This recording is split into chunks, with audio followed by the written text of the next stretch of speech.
your path to building your family with reproductive gynecology and infertility. With outstanding success rates and IVF live birth guarantee plans, RGI offers a personalized approach to fertility care, including a dedicated navigator for individualized support. Explore your options at rgiohio.com. I will make you comfortable within Well, I'm uncomfortable 10 right seconds, now. but you should be. If you couldn't tell. You should be. You should be very nervous and on edge because this is the Carrie Croft Show. Well, could you make it any darker in here? Is there any way you can make it darker? I don't even know where I am. I come Are in you here. hot in here? Goodness gracious, it's like 95 degrees outside. I come in here and I feel like it's AC outside. It's 100 degrees in here. Is it really? Easy, I was going to say, because since you. There you go, well, worried first about of all, other people. For the people there you go at again, home, worried about other people. Ryan, the diva, was 200 minutes late. That's so true. I have to That's bust true. your balls That's on that. true. And 200 minutes. now the AC isn't to It's his not- liking. Would you like any sort of like? I'm the equivalent of the show version of an Aretha Franklin. Or I gotta J-Lo. have the. You're like I the gotta J-Lo. have- I didn't know I was bringing J-Lo up in here. Yeah, well, you got J-Lo's boxing gloves hanging on the wall. This is true. Good you like Lord. those? I mean, those are bedazzled. Do you like them? Do you call that bedazzled? They are Is that what that bedazzled. is? Yeah. I believe that's the So term for that. Ryan, welcome to the Carrie Croft Show officially. Well, thank you. good You know to- what? I've been waiting to get on this show my whole life, and I finally made it. I thought so. So there's someone you remind me of, and he's famous. And I want, Oh, great. I hope somebody from like Instagram or something is like, it's not Tom Selleck, but I feel like it's an old school, handsome actor with keep it dark coming. I hair could be and here all day. blue eyes. This is I great. can't figure out who it is, but I somebody. don't know. Well, we can call my mom. She probably thinks I'm your handsome. mom, of course My she wife, does. of course. You know, I mean, you were on the radio for a long time, but that's a miss because I you got a face for face TV. for radio, baby. No. No. I don't know. I've never had anybody say I look like anybody. So this is news to me. Okay. Well, I'm It's really exciting, though. It's exciting. Maybe I should, what do they call those, doppelgangers or something like that? Yeah. Well, I'm excited to have you here. Thank you for having me. I have people fill out these forms, and there's multiple reasons why I have people fill out the forms. The obvious reason is to learn about you, right? Just what you're going to say, what you're going to write. But it's always interesting, the person that you could tell like blows through the intake form in T-minus 14 seconds. You're like, name's Ryan, I like classic rock. I'm like, oh, he gave me a ton. But you gave me enough. Okay, so you do play the guitar? I do. You play well? No. I mean, it's all relative. I don't play as much as I would like to, or as much as, I don't know. Lauren will crack me up because Quincy, my daughter's name is Quincy. My boys are Nolan and Eli, and then my wife's name is Lauren, which you knew. Yep. And so Lauren will crack up because Quincy and I will go in the other room and I'll play Taylor Swift. And Quincy will sing, and we're just yelling. And of course, we're not very good, but we're just having a ball. And I think that those are some great memories. During COVID, I might be able to research this on one of my Vimeo channels or something. We did some Jonas Brothers, Lauren playing the keyboard, me playing the guitar, the kids singing, and it was hilarious. Now, I wouldn't consider ourselves a musical family, but we enjoyed just kind of being with each other. But that's That makes what it sense? is, right? Yeah. So anyways, I filled out that intake form. It took me like 17 seconds. Yeah, I know. And I then could you're tell. thinking, oh, he plays classic rock, so now I'm going to let him play the guitar. Yeah. What else you got up your sleeve? Is that No. the biggest curveball you got for me? Oh, that wasn't a curveball. Okay. That was just I really Softball. was. I love if anybody can play for me, I'm so about it. That's a nice guitar, by the way. I know. So Ohio State football. I went to Ohio State. I understand the, pomp and circumstance that is the Ohio State University, and you were on the team that actually went to the Rose Bowl, right? Yep. But what you put on your intake form was like you made some big embarrassing mistakes. So do you have are there any Man. are there any that like still haunt you? Do you still get haunted? Are there any recurring dreams you have that you did it different or Yeah. Okay, so any athlete knows that, especially when you get to a certain level, there's a lot of great things through your journey in athletics. Like from the time you can remember picking up a baseball bat or whatever to the time you made your last tackle or the arc of your career, you're not going to do it forever. So most competitive athletes, they always remember a couple of the things that they wish they could have had one more time, one more chance at it. Because you don't. You just get one shot in that moment. And fortunately, if you're playing at Ohio State, most of those one shots were successful. But no one's a perfect person, and no one's batting 1,000. So like you're going to have a couple mistakes, and those are the ones that do haunt you. So one that I like to share with people, and it's a classic story because I just made the traveling squad as a young player at Ohio State, which means when you're a freshman or sophomore and you're not quite starting, you're a backup player, and if you're not on special teams, there's no reason for them to take you on the trip because they only have so many seats on the plane, they only have so many meals. And so when you're a young player, you want to make the squad. You feel like you're part of the team. And so when I was a sophomore, I was already on that team. I was on that team as a freshman, but I was a special teams player. And so that means you get 4 or 5 plays in a game on kickoff return, punt return. And so going into my sophomore year, we were playing a road game out in Washington. So Washington, who, by the way, is now joining the Big Ten. I got a new AD out there, Pat Chun, who used to be at Ohio State. Yeah, I know him. And so anyways, we're playing out in Seattle, and the big story that week of practice was, okay, when are we going to leave? What are we going to do there? Especially the guys that are only going to get 5 or 6 plays. And who else is going to make the team? Like, who are we going to be able to party with? And so one of my good buddies was a backup nose guard. Now, nose guard, for those of you at home, defensive line, they line up really close to the center. The center's the guy that snaps the ball, so the nose guard is kind of facing off with that guy. And so one of the backups, his name was Shane Clark out of Chillicothe, Ohio. Nicest guy. So Shane is a hard worker, right? Great kid. He ends up, that Thursday, I'll never forget it. That Thursday, we come into the locker room and we look on the board and it's got everybody's name that's going to make the trip. Of course, I knew my name was going to be on the trip because I'm going to start at kickoff coverage, kickoff return. So I want to play in the special teams place. But Shane wasn't on the special teams, so I thought he might not make it. Lo and behold, his name appears. Well, at that time, walk-ons were considered a little bit different than the scholarship players. He was a walk-on, and he didn't stay in the same dorm as the scholarship players. Nowadays, if you're on the team, whether you're a walk-on or a scholarship player, you're on the team. It's a lot different. Used to be, a walk-on kid couldn't even have a meal with you. It was really kind of weird. So Shane lived off campus, right? He gets so excited that he makes the team, he goes out and probably has too many cups of coffee, sleeps in. That next morning, Coach Cooper gets on the bus.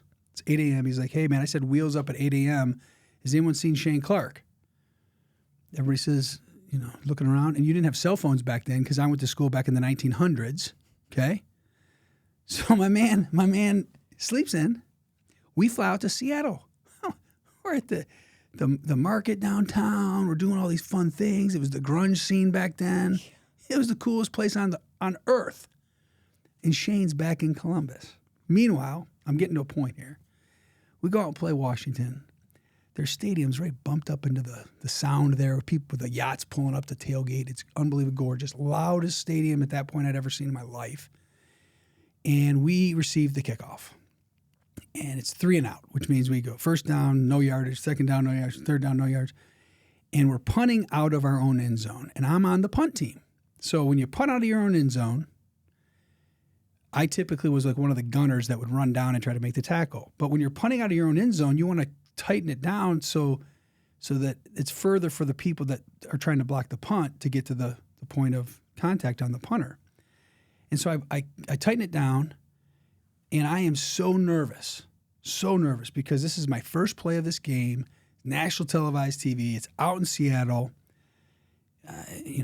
Obviously we want to be starting off a lot better than kicking out of our stinking end zone from the first drive of the game. And so I'm lined up. I'm ready to go. They snap the ball. And my technique at the time, you're supposed to punch on the inside with your inside hand because there was 2 guys coming at you. Punch the inside guy. You got a little help with the guy next to you. But there's nobody next to me on my outside. So I really have to punch and then kind of deflect and make sure his line to the football is just ever so, just knock him off course, because by the time the punt's gone, if he's not on a direct line, he's probably not going to block it. I know I could be going over the head of a lot of people out there, but that's the point of what you're trying to accomplish. So I punched the first dude, and it's like, oh, yeah, it felt good. Hit him good. Now I deflect that next guy, and I'm like, oh, man, it was textbook. I'm probably going to get a Buckeye leaf for this. This is awesome, right? I look up, I'm traveling. I mean, I'm running as fast as I can. I mean, I'm going at Mach 2, right? And I look up and that ball's flying. And as I come down to hit the guy that's catching the ball, the receiver, it's like a split second. I know it might be hard for people to realize this, but like literally in that split second, as I'm going to hit him, in my head I'm thinking, why is he not trying to juke me or move? Well, evidently when I was looking up, he was waving his hand in the air, which means it's a fair catch. You're not allowed to tackle him. And I'm telling you, I hit this guy so hard, ball came out, and it's a fumble to me. I'm going again, I jump on the ball, I'm on midfield, I get up, and there's like these yellow hankies from the official on the field. It's a penalty, obviously. I look over, Coach Cooper's yelling, and everyone's yelling and mad. And I just promise you, I thought to myself, if I could trade places with Shane Clark right now, that would really, really, really be the best thing in the world for me. So did that keep you off kilter the rest of the game, or are you able to pick yourself up? That's the appropriate follow-up question, because to this day there's a guy by the name of Mike Stock, coach, and he was the punt team coach, and he coached another position group, but I knew him as the punt team coach because I was a defensive player. He coached offensive guys in the punt team. But Coach Cooper, like I said, was yelling at me. And I was just, obviously disappointed that I did something that cost 15 yards for our team. And I'm coming off to the sideline, and Coop's yelling. Coach Stock comes running over, grabs me around the neck. And I'll never forget this as long as I live. And I use this a lot of times, with not grabbing people around the neck and stuff, but I use this thought process. He grabs me, he says, listen to me. If you're ever going to make a mistake, you make it full speed, and I love you for it. And he let me go. And I thought, I just went from literally making the worst play of my life. At that point, that's probably the worst play of my life. And here's a guy that had the presence of mind to notice, hey, you're going to have a lot more plays to make. And for him to say that, it was almost like this relief, hey, I can't wait to get back out on the field because I'm going to rip somebody's face off the next time I get a chance. And so I tell kids all the time, if you're going to make a mistake, make it full speed. Just go as hard as you can. Don't guess or wonder or kind of, tiptoe into a situation. Just go right in there. And whatever happens is going to happen. But you're going to make mistakes. But gosh darn it, you make them full speed. And I can't thank him enough. And I've been blessed through the years with whether it's my wife or my parents or my coaches. I've been around these great people that I've been able to hear these great pearls of wisdom. And it's been a blessing to be around those kinds of people. Let's just take a minute for your wife, shall we? Because that was, I think, adding her, and I know you're sincere, but that just rolled off your tongue, and you said your wife in that group of people who have made, that's big. Yeah, I felt Lauren that just now. Yeah, so Lauren and I, we started dating when she was still kind of finishing up. She played basketball at Ohio State. Mm-hmm. She was just wrapping up college at Ohio State. I was in television at 10 TV in town locally, and we started dating, and we quickly realized that we wanted to spend the rest of our lives together, right? And we had very similar, passions. We enjoyed the similar things. Life was easy around each other, And so I decided I was going to get out of television, but I wasn't sure what I was going to do. So I decided to get an MBA. So I went back to the Fisher College of Business at Ohio State. And I'll never forget, we're going on our honeymoon. And she's like, don't you need to bring your stats book or your accounting book? And because I had an exam coming up. And I said, yeah, but we got our honeymoon, man. She's like, yeah, but you still need to be prepared, whatever. And the little things like her preparedness, she went to medical school, went on to be a radiologist, and is amazing. She's probably one of the smartest people I know. But her attention to detail and her study habits was one of the first things I've stolen a lot from her because of the way in which she attacks life, head on. I might be a little bit more ready, shoot, aim, and she's already buttoned up. She's zeroed in on exactly this is what we're doing. And together, it's a pretty deadly combination. I was going to say, isn't that what you need? You kind of need someone to fill in the gaps. Oh, my gosh. I couldn't imagine if we well, first of all, I couldn't imagine being on this journey without her, and hopefully she feels the same way. But it's been awesome, and just to see her around the kids, and she coaches them up, and that's just fun. Hey, if she ever forgets, you just get that guitar out, oh yeah, and you start strumming some syrupy lyrics, and you'll have her locked right back in. Oh, that's right. That's how I got her. So what's she think about the WNBA? Well, I think she's excited that they're getting the kind of notoriety that they're getting. I think she really, we've watched more WNBA games this year than, like most people, right?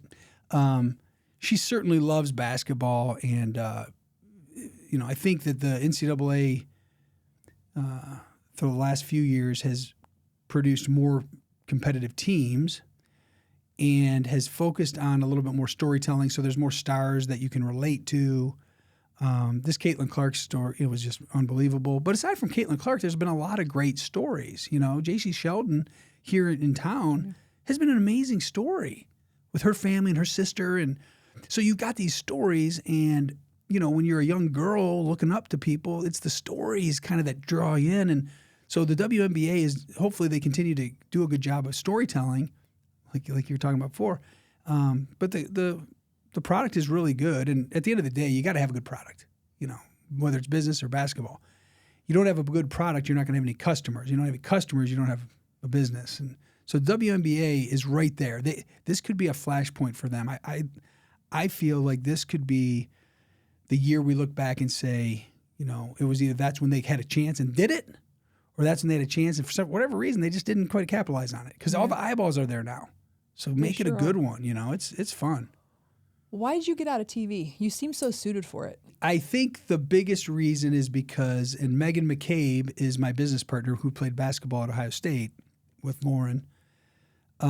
We were in grad school together, and I was telling her that I wanted to get out of TV and radio because it felt like I was working 52 weekends out of the year. And I didn't mind it because it was like I didn't feel like I was working, but I was committed to doing something 52 weekends out of the year. Now, don't get me wrong. Getting paid to go and sit in a press box and watch Ohio State play Penn State didn't feel like a job. That was enjoyable. However, when you play at Ohio State or at a level like that, when you go to bed at night, you don't dream about calling the game. You dream about making the play in the game. So to me, being there and calling the game was never as good as playing in the game. So it wasn't like I had to do it. I just felt like it was something that was easy to do. And then I saw that I had other things I wanted to accomplish. I wanted to be around my unborn children like down the road. So I made the decision to kind of start a different career. And Megan had a similar kind of a thought process. So we started M2 Marketing, our business, just with the simple statement that we wanted to be present in life's most memorable moments with those who count. That's how we started our business and kept it there for 20 years. Could we have made more money? Probably. Could we have done more? I don't know. Maybe, probably. You still love it? Absolutely. The people that are our clients, they feel like family kind of, because like I said, before when we first were talking, you're attracting or you're repelling. So like the people that stick around, they're genuine. People that don't, it's okay. And they probably can be successful somewhere else, but just not on our team. And it's okay. Yeah. Going back to when you said, you dream about making the play and the love of the game and how all encompassing, not only being an athlete, a collegiate athlete on that level, but the Ohio State University football team doesn't get any grander than that. Right? Yeah, for sure. I just played for the best team. We're in the Rose Bowl. I mean, this is the creme de la creme. And then it's like lights out. So when you're done with that, what is it like? Well, it's real. There's not an athlete or student athlete that plays at Ohio State that doesn't feel that, and it's hard to describe it other than imagine going to the moon on a lunar mission, right? For 4 years, and then you're 23, and then realizing you're never going to ever come close to even see a spaceship again. So it's a vicious, so that's why I think a lot of times people talk about, these athletes when they're done and some of the depression or some of the anxiety or some, I think that that's real. I do. I think that that's a legitimate mental health concern. Now, it's a first world problem. We're talking about kids that just had 5-star hotels and 5-star meals for the last 4 years. I get it. But there's a problem there because you've created this issue where these kids, they are going as hard and fast and strong as they can for the good of us all. And then it's just like the faucet shuts off and it's really kind of tricky. So I think it's incumbent upon us as the older guys to keep a lifeline out for those guys. So through the years, part of 2nd and 7, the foundation we started, we would invite guys back and just be around just because we feel like that's therapeutic to some level because they need the locker room a little bit. And each person kind of gets through it in their own time. Some guys struggle for a day. Some guys struggle for months. Some guys struggle for years. Just saw a buddy that I played with, and we got the guys together for a big reunion, and he texted the whole group, and he was like, man, I can't tell you how much I needed that. Like, we haven't played for 30 years, and he's still feeling that. So I think that there's some realness to that. And again, it could be Ohio State football is a whole nother level.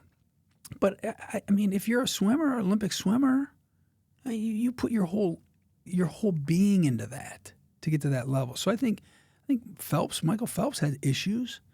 The gymnast not too long ago had some issues. I think I've seen that more and more. And it would be nice to see more solutions for those situations than we currently have. I don't have the answers, or else I'd probably start something. But I think for me, if I could tell all my former student athletes out there, whether you played football or not, it's probably not a bad idea to reach the phone and just call one of your teammates and just be, how you doing? What's wrong with that? Start with that. You mentioned the Rose Bowl earlier. That was my last game as a football player, period. Like, I get done with the Rose Bowl, and this is like the top of the top of the mountain. And I have a cup of coffee with the New York Jets. So I go to the Jets training camp. And I remember, the first cuts came and I was still on the team. I was like, oh man, I might make this team. And then I started to think about it, and I'm doing the math and seeing what's going to happen. And it dawned on me that I'm probably, if I make this team, I'm not sure I'm going to ever play.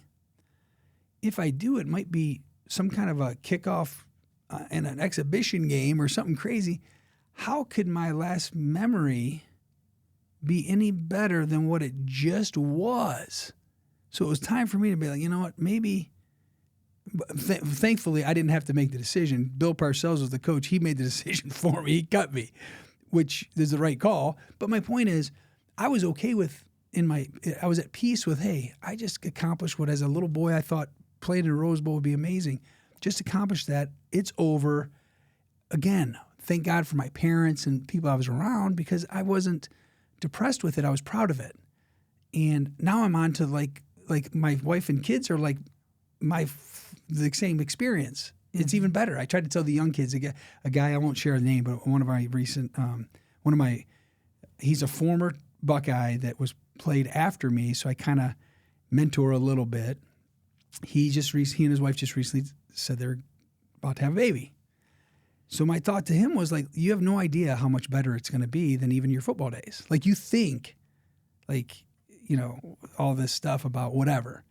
But then when you have a kid, it's like the world is in full color now. Everything was black and white before. And if you can try to paint that picture for these athletes, that's the soft landing they need. Mm-hmm. But that all depends on a person's priorities and perspective. For sure. And if they're able to take a piece of what was great and kind of weave it into their new, anyone to have the ability to play for the Ohio State University football team, you have so many opportunities post football that aren't, I'm not saying athletic in nature, but for example, you could be on the radio, TV. There's so many things, so I think you have to take what you're good at and say, okay, this was great exposure. How can I parlay this into? But I don't know that everyone. It's just all perspective. Well, and it's a good point too. So, student athlete, especially at Ohio State football, you're going to have an open door to places other people don't. But you have to perform when you walk in the room. And unfortunately, not as many people perform. And that's another look. I think there's opportunities for mentorship.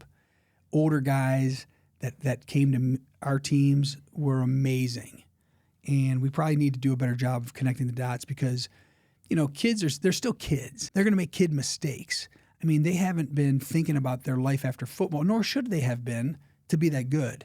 So, it'll be interesting to see as these years go on, as the paying of players continues to get kind of implemented, how that changes things.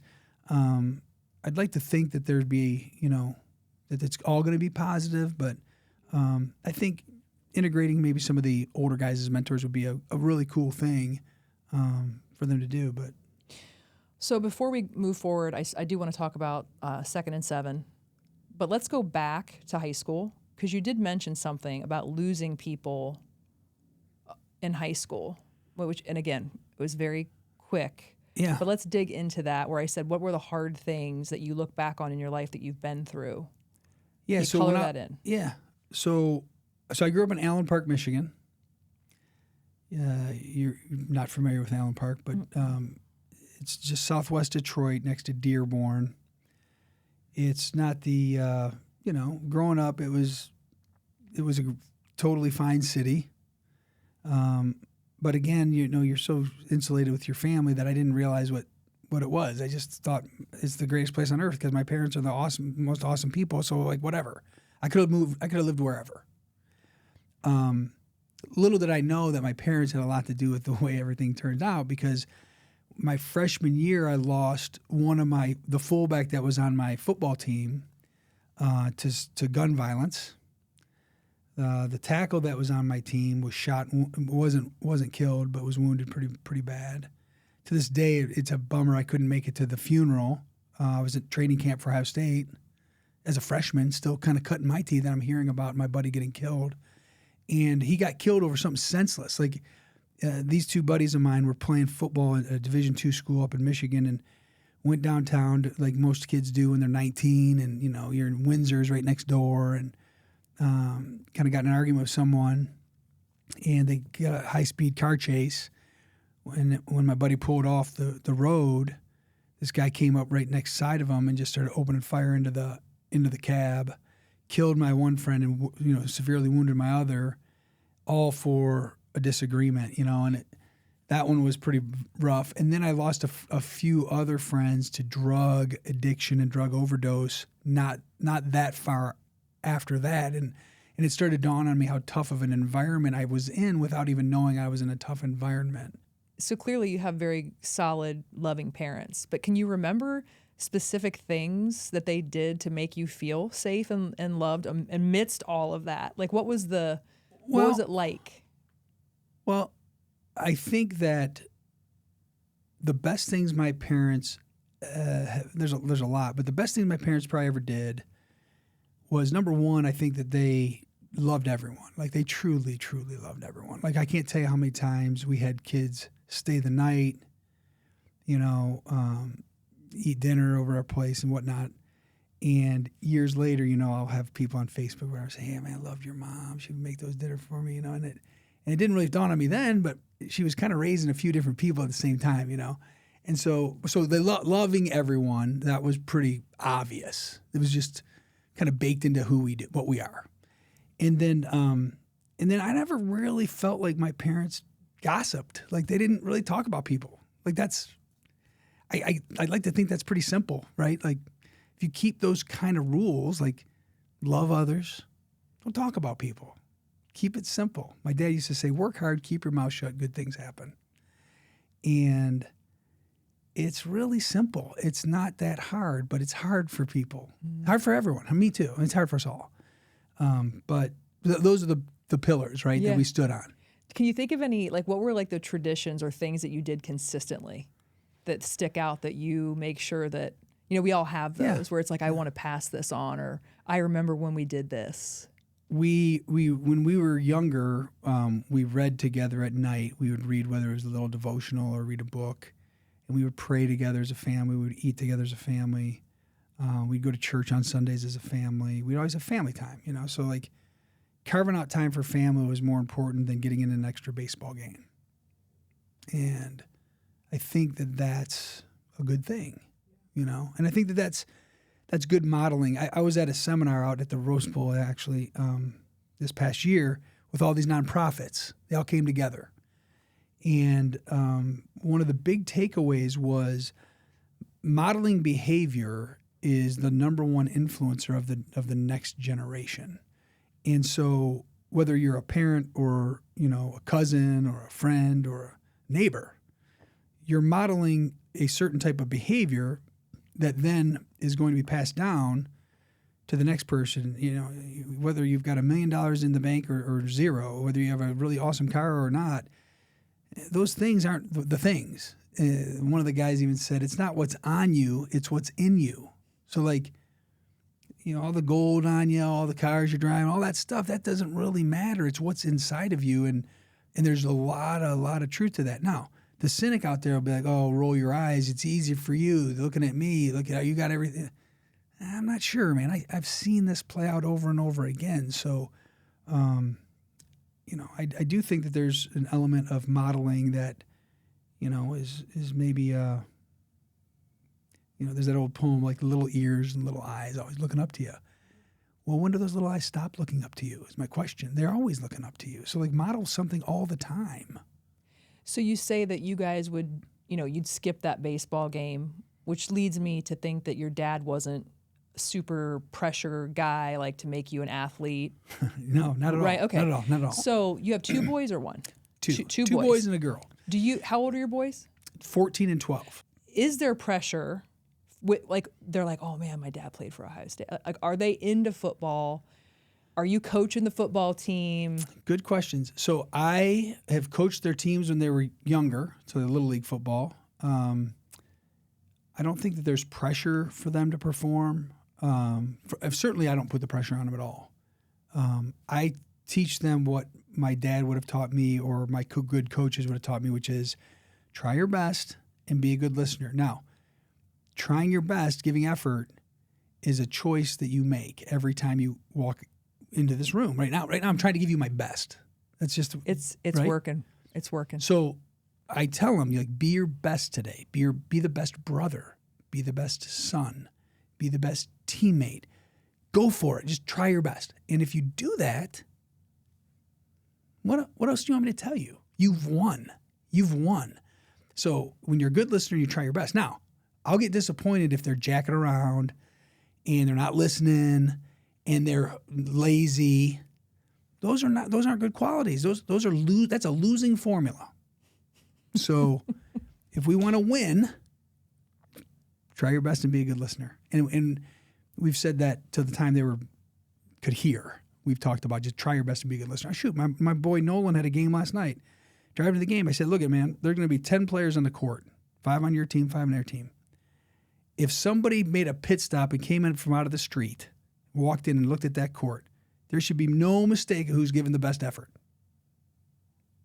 That's all I need to tell him. That's all I need to tell him. And if he takes that advice and he goes for it. That's good advice. Who gave you that advice? Again, my parents, my coaches. It's the God's honest truth. But I like the way you tee that up. Like if somebody came in from off the street, had no propensity toward anybody, because we all think our kids are the greatest. Right. I mean, talk about. I hope you're not one of those parents. No, one of those crazy. You see those crazy parents out there? Yeah, it's a bummer, and I think it's it's a normal human emotion because I've seen the greatest people in a normal setting turn into a different person when it's. And I think a lot of it, again, it gets back to when you're done competing yourself, it's hard. I get it. I totally get it. But I just have had so many great coaches. My coaches never act like that. They never acted like that. So to me, again, try your best, be a good listener. Okay? Now here's how you get in a 3-point stance. Here's how you take a handoff. Here are the basic fundamentals. But at the end of the day, try your best, be a good listener. We're going to win some, we're going to lose some. Hopefully we win more than we lose. But did you fight your face off to try to win? Or did you just kind of were you okay with losing? I mean, there's a difference there. Mm-hmm. You know, you could fight your face off and lose and be so proud of your kid. Oh, yeah. You right. know? Totally agree. You could be the laziest kid on the team and win the game and be so disappointed, right? But back to those parents, once you see it, you can't really unsee it. It's very interesting. I mean, my son is 5.5.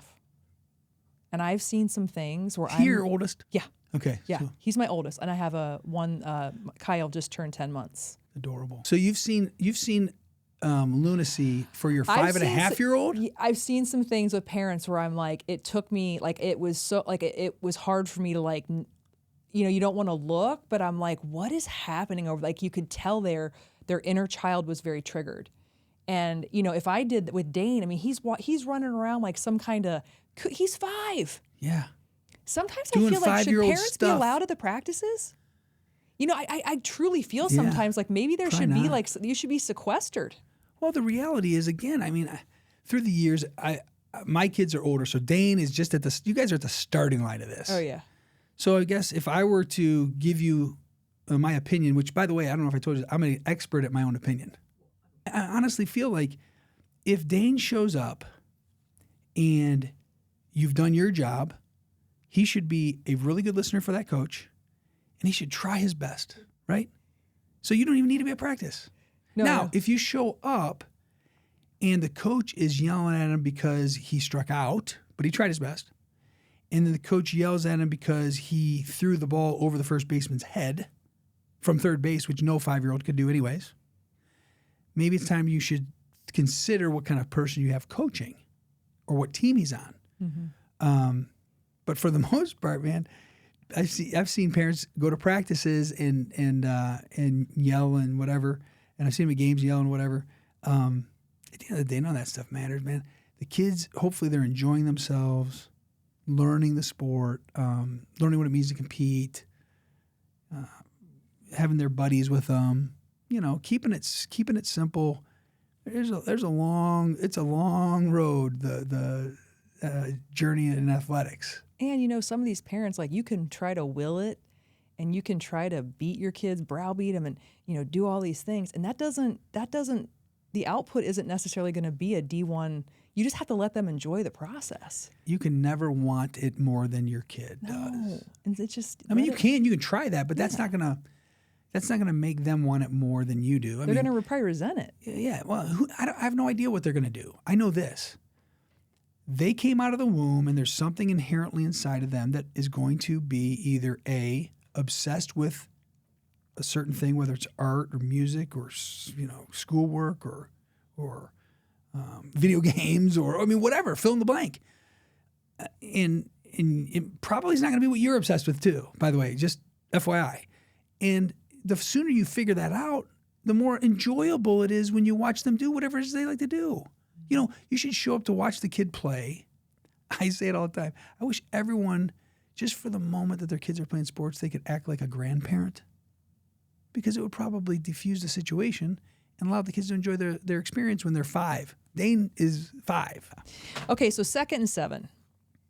You, Luke, Vrabel, you guys all got together and said, we should do this. Well, it was because when we were at Ohio State, they gave us the opportunity to go read to kids.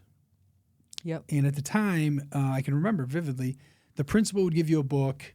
You would sit down, and you would, you know, it was nice and organized, and you would sit down, you would read Dr. Seuss probably. And then you give it back to the principal, and you give high fives, maybe sign some autographs, and you'd leave. And so Mike and I and Luke were lifting one day after we had graduated, and we were talking about what we missed, this and that, you know, how you do. And I said, man, it was kind of a weird thing, but I remember reading to those kids that we should still do that. Why shouldn't we keep doing that? And they're like, you know, that's a good idea. So then we kept talking about it, and I don't know whether it was Mike, Luke, or myself, but we were like, well, why don't we give them a book instead of just reading to them? So that's kind of was okay. Well, then, who's going to pay for the books, right? So it's just you keep playing it out, and then we're like, well, what if we did a football camp? Because to your point earlier, that's all we knew. So we do a little football camp. 40 kids come. raise enough money to buy as many books as we can that were second grade reading level.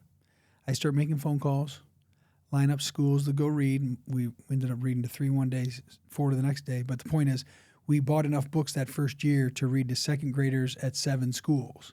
So we called it Second and 7. The next year, football camp had 150 kids. Some sponsors started to donate, so we didn't have as many expenses, and we ended up reading to like 20 schools that next year. And then the next year just continued to grow. We decided we needed help, and Tommy Hoying was one of our teammates at Ohio State, and Amy was kind of taking some time off. She just had her first baby, and she was volunteering a lot prior to, and we thought, this is getting big enough to maybe we needed like executive director. So she became the executive director, formed a board, and it just started growing. And here we are, 25 years later, we've given out over 1 million books in 26 different states, and 192 universities and high schools currently have their student athletes reading to children. And, we wouldn't have designed that. That was literally just 3 guys saying, hey, man, why don't we just read to kids? And then every day we continue to read to kids, and one foot in front of the other, boringly consistent, and then that's what happens. And people ask all the time, well, how do you draw that out? Well, it's hard to just draw all of the different things you're going to see through the years. There's tons of hurdles and potholes and things that you gotta manage around, and it gets back to one of our key kind of tenets is when your heart's in the right place, good things happen. So keep your heart in the right place, surround yourself with good people, and then you can weather those storms. COVID was a great example, man. We're reading, Second 7 reads to kids and gives them books. Well, there's no school going on. What's going to happen with something like Second 7? And nobody has money to donate anymore during that time period. We actually had probably our best year because we ended up digitizing all of our books. Schools now were all online with Zoom teaching. We had student athletes now that were the quarterback at Ohio State that time. I remember he was from Georgia. It was much easier for him to read to his elementary school in Georgia because of COVID than it ever would have been. He would have never been able to do that because he had a game going on that week, and he's not going to fly down to Georgia to read to his kids. But so there was a lot of positive things that came out of even that scenario, which was I remember at the time it was like so catastrophic for the schools because they were closed. And here's a program that we have to go into the schools with student athletes and read. And how are we gonna solve this? Mm-hmm. But there was enough people around that we could solve for that. And looking back at it, it's a proud moment looking back at it that we were able to not just do it, but like enhance what we're doing. Now, if you go to our website, we got all the books are online and people reading online, and it's really because of COVID. So taking things and just looking at them a different way and trying to come up with a solution. But that's what Second and 7 has done through the years. And I'm really excited to see what the next 25 years we've got in store for Second and 7, and who are the people that come up through it, and develop the younger leaders of tomorrow. And that's kind of where we're at now, is that transition phase of who are going to be the next, Luke Fickell and Ryan Miller, Mike Vrabels. Who are those guys? Trying to find those guys is kind of exciting. That's our next challenge. You think Luke Fickell will eventually make his way back to the Ohio State University as the head coach?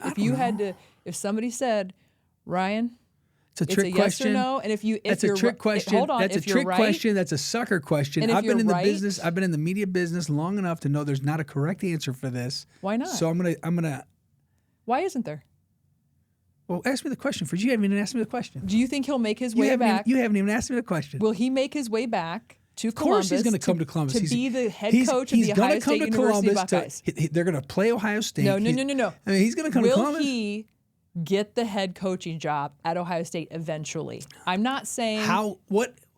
Will it be in the cards? How can I deal in hyper... That is so hypothetical. That's like asking me, what day are you going to die? I don't think so. Yeah, it is. No, because there's only... Okay, so there's How is that any different? Do you think at some point he'll eventually be the coach of the Ohio State Buckeyes football team? I mean, that's tricky. Why? Because... I think he will. You do? Yeah, I don't think it's that complicated. So if somebody said you'll win $1 million if If you get it right, it you have this a way. 50% chance of getting it right. Which one are you laying it down on, a yes or a no? I know this. Ohio State has got a great football coach right now. No, I'm not even talking about taking over for right. Forget about no, now. I'm no, saying I know what you're saying. And Luke is the greatest coach on the planet for Wisconsin right now. It's everything is working. If Ryan gets hit by a bus, who's going to be the next coach at Ohio State? I don't know. I know a guy like Luke is so unbelievably committed at Wisconsin that I'm not sure he's just going to say, oh, let's go to Ohio State, because he's not a fan. He's a coach. He loves those kids. I'm not saying he would or wouldn't, but I don't have the answer. Like, that would be something he and his wife are going to talk about. They'll pray about it. It's complicated. It's so much more complicated than a fan thinking, oh, he played at Ohio State, so it's got to be. Man, he is coaching in a high-stress environment with a bunch of great players. They want to kill Ohio State this year. So you mean to tell me in one flip of a switch, he's just going to be like, oh, let's go, let's do it. Not a flip of a switch. Okay. I think years. I think eventually, I'm going to go on a limb. Hey, that doesn't mean I wouldn't want him to coach here too, by the way. I'm going to go on a limb to say, I'm on record saying that Luke Fickell will eventually make his way back to the Ohio State University. Put it this way. I think it's in the cards. Whatever he does, I'm one of his biggest fans. If he stays at Wisconsin, when he was at Cincinnati, I was a Bearcat crazy fan. Now I'm a Wisconsin fan. Clearly, I'm an Ohio State fan. But man, I just love the way he coaches. I love the way he treats the kids. I love the way he paints the future for them and paints a picture of the future for them. Ryan Day does the same thing. We are blessed at Ohio State to have, in my opinion, an amazing group of kids and an amazing coaching staff. And as a former player, super proud of that.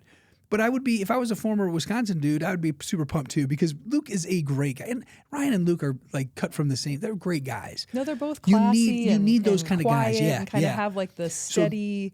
So those are the kind of guys you want coaching these young players throughout the country. So,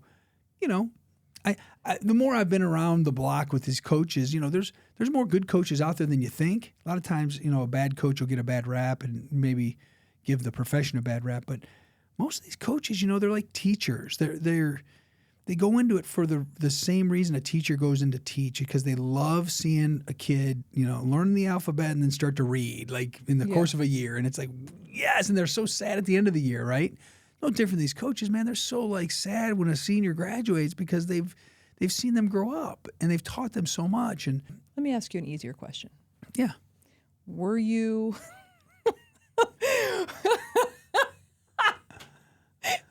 anything's going to be easier than that question. Let me ask you a more straightforward question, because that one really threw you for a loop. Were you a Michigan fan? Because you're from Michigan. And then did you have to convert, or how did that go? Another good one. So the everybody in Detroit, picks either Michigan or Michigan State as a kid growing up, like who you like. So I kind of, was a Michigan, I was on the side of enjoying Michigan. Jamie Morris was a tailback at that time. Most people wouldn't remember because that would have been forever ago. And he was number 23. And I remember my first Allen Park Bulldogs was a little league. You had to, provide your practice jersey, and I had a old like 23 jersey, and I thought I was him. So I wanted to be running back, and I wanted to be kind of like that. But I wasn't. You got to remember, it's not internet age. It wasn't.